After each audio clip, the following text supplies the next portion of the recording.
নমস্কাৰ, মই RCM Assam life চেনেলৰ জৰিয়তে মই ভিউৱাৰসকলক মই ইনফৰমেশ্যন মই দিব বিচাৰিছোঁ যে মই আছোঁ আজি আহোমগাঁও আঠগাঁও পঞ্চায়তৰ অন্তৰ্গত মই আহোমগাঁৱত মই উপস্থিত আছোঁ আৰু আজি 2 মাহৰ আগত মই এই স্থানতে এটা বডি স্কেন কৰিছিলোঁ আৰু মই তেখেতৰ লগত আজি মই আছোঁ। তেখেতৰ আগৰ দৈহিক কিছুমান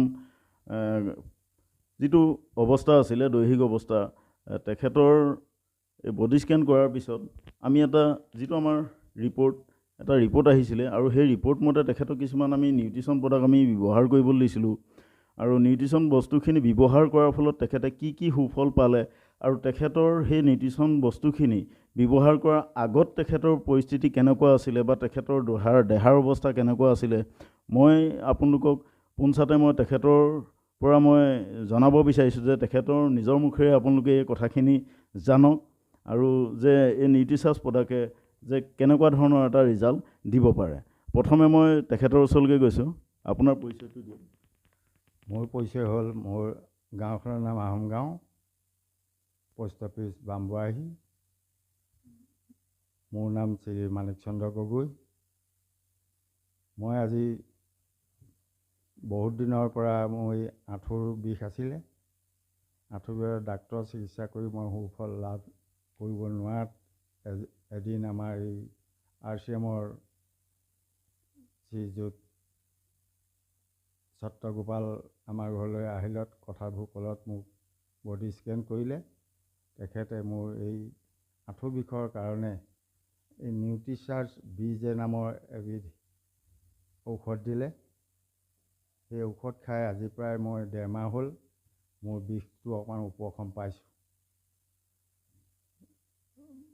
বৰ্তমান মই আৰু 1.5 মাহ দিন খাম বুলি মই তেওঁক কথা দিছোঁ। যিহেতু মই ঔষধটো আগৰ যন্ত্ৰণাতকৈ এতিয়া মই বহুত উপশম পাইছোঁ। হয়, আগত আপুনি ডাক্তৰত ক'ত দেখুৱাইছিলে? ডাক্তৰ মই যোৰহাটত দেখুৱাইছিলোঁ। ডক্টৰ গৌতম হাজৰিকা বুলি ডক্টৰ এজনক। তেখেতেও দৰৱ দিছিলে প্ৰায় 30,000 টকা। খাই থকা অৱস্থাত উপশম পাওঁ, কিন্তু যেতিয়া কোৰ্চটো শেষ হৈ গ'ল তাৰপিছত বিষ আকৌ অনুভৱ কৰিবলৈ ধৰিলোঁ।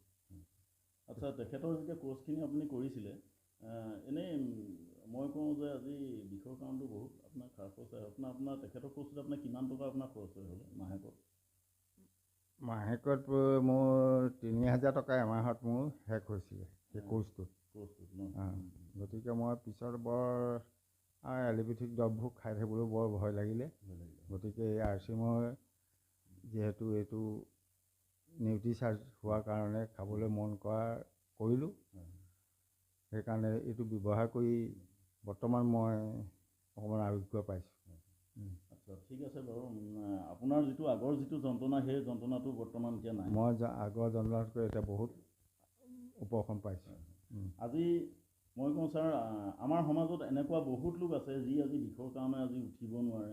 আজি যিসকল ব্যক্তিয়ে কি হয় যে বিষৰ কাৰণে কেনিও যাব নোৱাৰে, ধৰক অত্যন্ত যন্ত্ৰণাত ভুগি আছে, বহুতখিনি ডাক্তৰৰ ট্ৰিটমেণ্ট লৈছে, অত্যাধিক কি হয় মই যে বিষৰ টেবলেট খাইছে, ইনজেকশ্যন লৈছে গাঁৱলীয়া বা বহুতখিনি তেওঁলোকে ট্ৰিটমেণ্ট কৰিছে, তথাপিও সুফল পোৱা নাই। এতিয়া তেখেতলোকৰ কি হয় এটা পৰ্যায়ত গৈ কি হয় যে বাত বিষৰ নিচিনা এটা বেমাৰে আহি পৰে। এতিয়া মই কওঁ যে সেই বিষালী যিসকলৰ আজি বিষত আজি আক্ৰান্ত হৈছে সেই ব্যক্তিসকলক আপুনি কি ক'ব বিচাৰিছে? যিহেতু মই নিজেই চিকিৎসা কৰি ভাল হ'ম বুলি ভাবিছিলোঁ, কিন্তু ভাল নহ'লোঁ।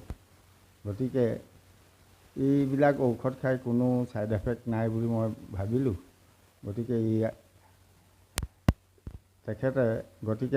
তেখেতলোককো যিবিলাকে এই যন্ত্ৰণাত ভুগি আছে, তেখেতলোকেও এই ঔষধটো খাই আৰোগ্য হ'বলৈ মই আহ্বান জনালোঁ। আপোনাৰ RCM যিটো আমাৰ আসাম লাইফ চেনেলৰ জৰিয়তে আপুনি ভিউৱাৰসকলক এটা ভাল মেছেজ দিলে।